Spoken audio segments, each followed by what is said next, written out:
Need, निडको Nepali अर्थ थाहा छ तपाईलाई?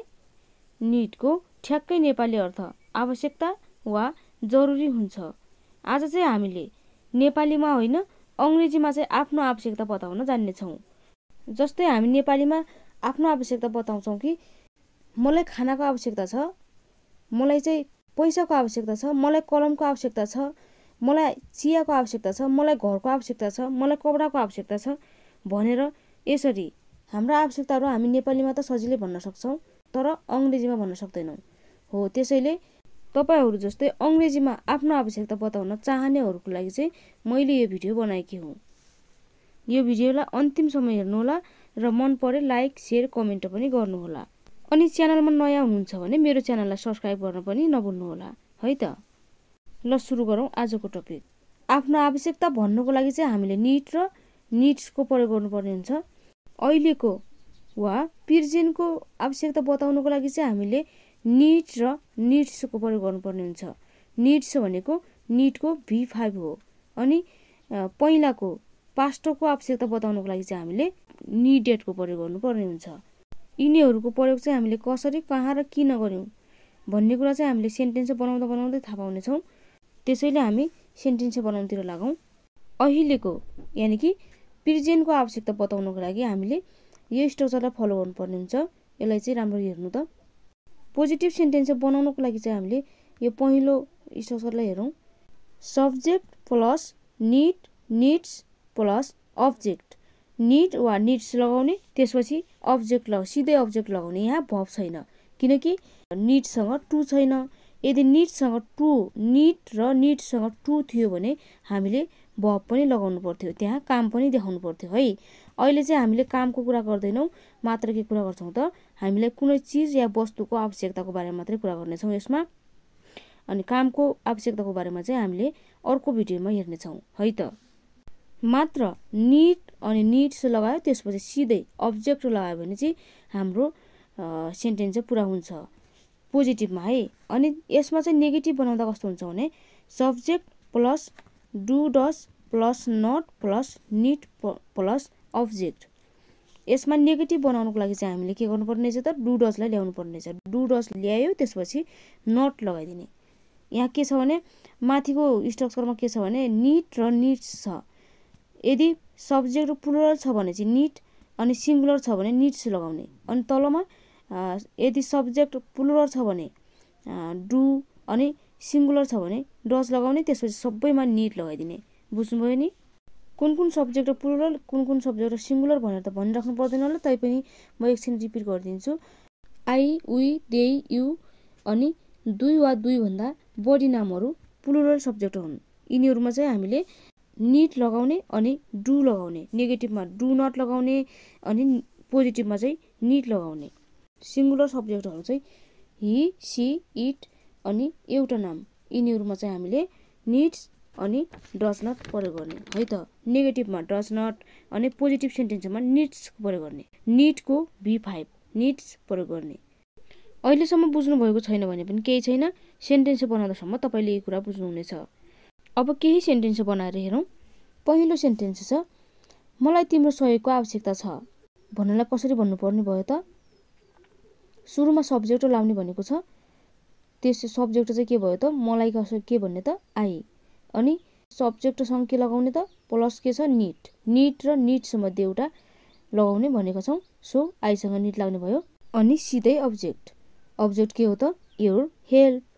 सो सेन्टेन्स हुन्छ आई निड योर हेल्प। मलाई तिम्रो सहयोगको आवश्यकता छ लाई के भन्नुपर्ने रहेछ त, आई निड योर हेल्प। अर्को सेन्टेन्स छ, तिमीलाई केही कपडाको आवश्यकता छ। तिमीलाई केही कपडाको आवश्यकता छ या जरुरी छ भन्नलाई चाहिँ अङ्ग्रेजीमा कसरी भन्ने त, सब्जेक्ट यु भयो अनि युसँग के लाग्ने भयो त, निड र निड्स मध्ये need. You need some clothes.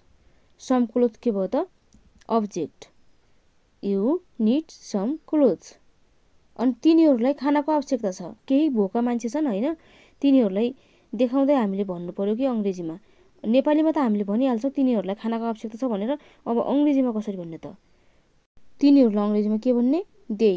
अनि देसँग के लाग्छ, निड र निड्स मध्ये निड, किनकि दे त प्लुरल हो, सो निड। अनि हाम्रो अब्जेक्ट चाहिँ के हो त फुड, सो सेन्टेन्स हुन्छ दे निड फुड। के हुने रहेछ त दे निड फुड, तिनीहरूलाई खानाको आवश्यकता छ भनेर हामीले अङ्ग्रेजीमा भन्न खोज्यौँ भने दे निड फुड भन्न सक्छौँ है त। अनि गीतालाई पैसाको आवश्यकता छ अथवा गीतालाई चाहिँ पैसाको आवश्यकता छ आवश्यक छ या जरुरी छ भन्नलाई कसरी भन्ने त गीता निड्स मनी। गीतासँग के लाग्यो त सब्जेक्ट गीता भयो अनि गीतासँग के लाग्यो त निड्स, किनकि गीता सिङ्गुलर हो। अनि गीताको ठाउँमा चाहिँ हामीले सी पनि लाउन सक्छौँ किनकि गीता भनेकै उनी हुन्, हो कि नै। गीता भनेकै उनी हुन्, उनी भनेको गीता सीता रीता जे पनि राख्न सकियो। केटीको नाम है, केटाको नाम चाहिँ आउँदैन, केटाको नाम फेरि हिमा आउने कुरा हुन्छ। सो सेन्टेन्स हुन्छ Gita needs money, Gita needs money.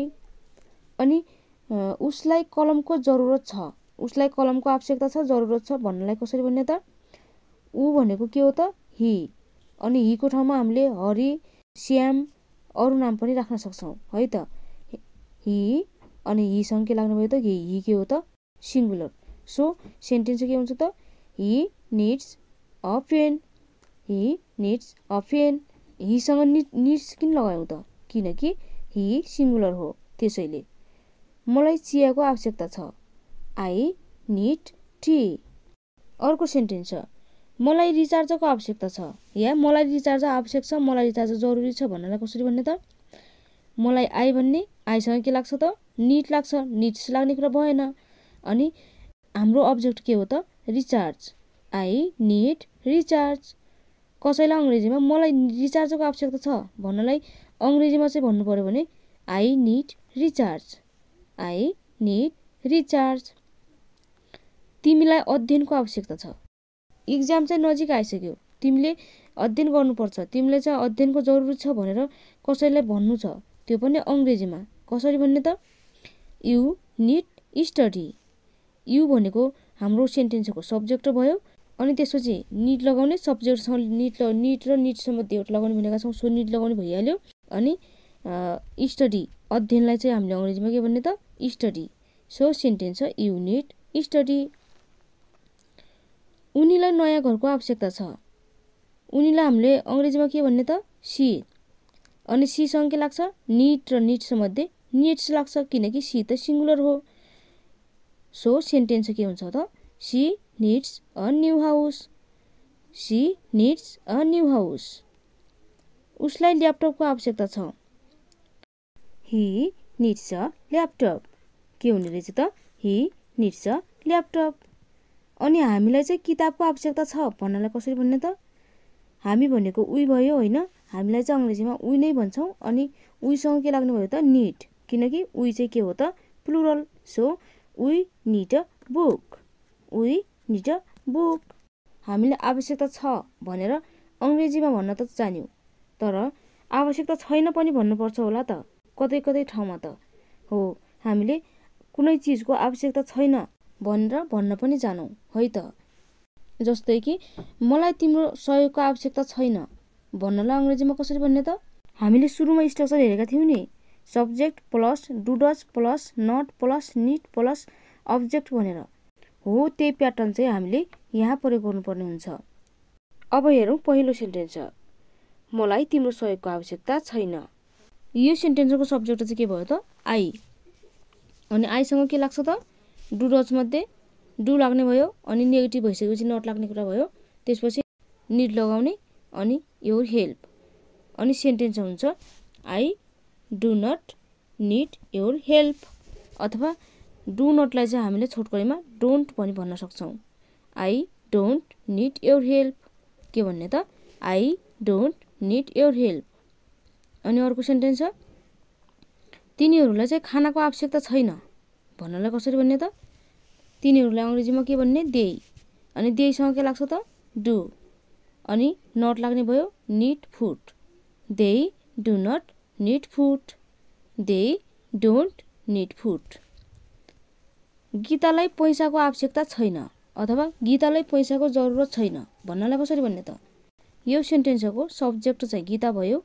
अनि गीतासँग के लाग्ने भयो त डज, किनकि गीता सिङ्गुलर हो। Gita does not need money.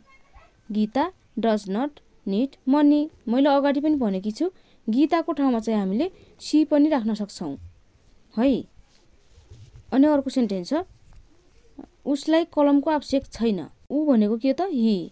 अनि हि के हो त? सिङ्गुलर हो। सिङ्गुलरसँग के लाग्नु भयो त? डु डज मध्ये डज। सेन्टेन्स हुन्छ he does not need a pen. He does not need a pen. अनि अर्को सेन्टेन्स छ, हामीलाई पानीको आवश्यकता छैन वा हामीलाई पानीको जरुरी छैन भन्नलाई कसरी भन्ने त? हामीलाई अङ्ग्रेजीमा वी भन्ने, अनि डु नट अनि निड लगाउने, त्यसपछि water. We do not need water. We don't need water. उनीलाई कडा परिश्रम गर्न जरुरी छैन भन्नलाई चाहिँ अङ्ग्रेजीमा कसरी भन्ने त? She does not need work hard. She does not need work hard. के भन्ने त? She does not need work hard. सीसँग डज लगायौँ किनकि सी सिङ्गुलर हो। मलाई प्र्याक्टिसको आवश्यकता छैन। मलाई कुनै प्र्याक्टिस गर्नु पर्दैन। मलाई प्र्याक्टिसको आवश्यकता छैन भन्नलाई कसरी भन्ने त? I do not need practice अथवा आई डोन्ट निड प्र्याक्टिस। अब पास्टको आवश्यकता पनि बताउन जानु है त। यसमा पनि यो प्याटर्नलाई फलो गर्नुपर्छ।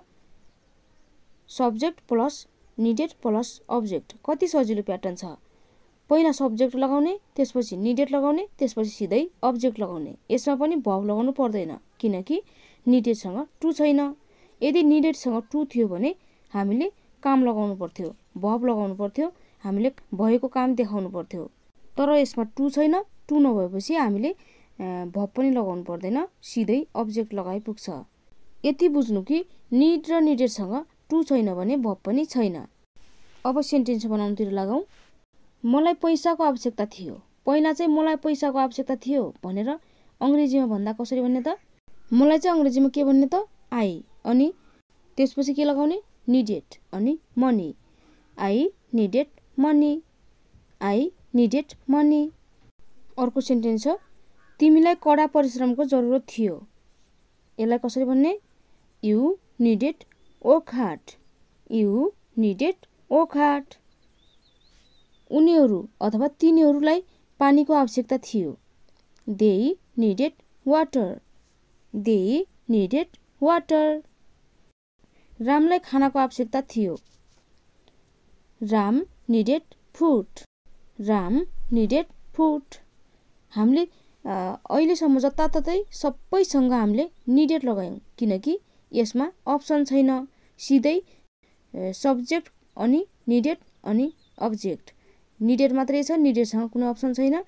सबैमा he, she, it, I, we, they, subject plural होस् या सिङ्गुलर, सबैमा हामीले के लगाउने त? निडेड। त्यसैले हामीले निडेड लगाइरहेका छौँ है त।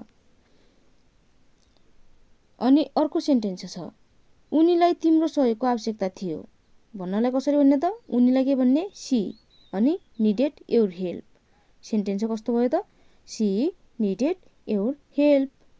She needed your help. मलाई तिम्रो आवश्यकता थियो अथवा मलाई तिम्रो जरुरत थियो पहिला भन्नलाई चाहिँ कसरी भन्ने त? I needed you. I needed you. तिमीलाई चाहिँ इङ्ग्लिस नलेजको आवश्यकता थियो भन्नलाई कसरी भन्ने? तिमीलाई यु भन्ने अनि needed English knowledge. You needed English knowledge. You needed English knowledge. उनीलाई नयाँ कपडाको आवश्यकता थियो। उनीलाई सी भन्ने अनि निडेड लगाउने, त्यसपछि new clothes. She needed new clothes. उसलाई केही किताबहरूको आवश्यकता थियो भन्नलाई के भन्ने त अङ्ग्रेजीमा? उसलाई चाहिँ हि भन्ने अनि निडेड लगाउने, त्यसपछि some books. He needed some books. He needed some books. मलाई सल्लाहको आवश्यकता थियो। I needed advice. सल्लाहलाई के भन्ने त अङ्ग्रेजीमा? एडभाइस। I needed advice. उसलाई डक्टरको आवश्यकता थियो। ऊ चाहिँ पहिला बिरामी थियो, त्यसैले उसलाई चाहिँ डक्टरको आवश्यकता थियो भनेर भन्नलाई के भन्ने त? He needed a doctor. He needed a doctor. हामीलाई फर्निचरको आवश्यकता थियो भन्नुलाई के भन्ने त we needed furniture. We needed furniture. अब निडेड लागेका सेन्टेन्सहरूलाई नेगेटिभ बनाउन पनि जानौँ। यसको लागि चाहिँ हामीले डिड नटको प्रयोग गर्नुपर्ने हुन्छ। यो प्याटर्नलाई हेर्नु त subject plus did plus not plus need plus object. हामीले यसै प्याटर्नलाई फलो गरेर नेगेटिभ सेन्टेन्स बनाउने छौँ। यसको सुरुको सेन्टेन्स छ मलाई पैसाको आवश्यकता थिएन। अब यसलाई भन्ने कसरी त अङ्ग्रेजीमा मलाई आई भन्ने अनि आईसँग के लगाउने डिड नट अनि त्यसपछि निड लगाउने अनि मनी। मनी भनेको पैसा। पैसालाई चाहिँ अङ्ग्रेजीमा हामीले मनी भन्छौँ। अनि सेन्टेन्स हुन्छ I did not need money. Did नटलाई हामीले सर्टकटमा चाहिँ डिन्ट पनि भन्छौँ। I didn't need money. अर्को सेन्टेन्स छ तिमीलाई चाहिँ कडा परिश्रमको आवश्यकता थिएन भन्नलाई कसरी भन्ने त तिमीलाई के भन्ने अङ्ग्रेजीमा यु अनि डिड नट लगाउनु पर्यो त्यसपछि निड लगाउने अनि work hard. You did not need work hard. You didn't need work hard. तिनीहरूलाई पानीको आवश्यकता थिएन। तिनीहरूलाई अङ्ग्रेजीमा दे भन्ने अनि डिड नट लगाउने भइहाल्यो त्यसपछि निड लगाउने त्यसपछि water. They did not need water. They did not need water अथवा दे डिन्ट निड वाटर। रामलाई खानाको आवश्यकता थिएन। Ram did not need food. Ram didn't need food. मलाई चाहिँ तिम्रो आवश्यकता थिएन भन्नलाई के भन्ने त I did not need you. I didn't need you. अनि अर्को सेन्टेन्स छ उनीलाई चाहिँ कपडाको आवश्यकता थिएन भन्नलाई कसरी भन्ने त उनीलाई अङ्ग्रेजीमा सी भन्ने अनि डिड नट लगाउने भयो निड अनि क्लोथ्स। कपडालाई चाहिँ अङ्ग्रेजीमा क्लोथ्स भन्ने है। She did not need clothes. She did not need clothes. उसलाई सल्लाहको आवश्यकता थिएन। ऊ भनेको हि अनि डिड नट लगाउने त्यसपछि निड लगाउने अनि advice. He did not need advice. He didn't need advice. अनि हामीलाई फर्निचरको आवश्यकता थिएन भन्नलाई कसरी भन्ने त हामीलाई उही भन्ने अनि डिड नट लगाउने निड लगाउने त्यसपछि फर्निचर लगाउने अनि सेन्टेन्स हुन्छ we did not need furniture. We did not need furniture. हस् आजको भिडियो यति नै। अब अर्को भिडियोमा भेटौँला। Okay by.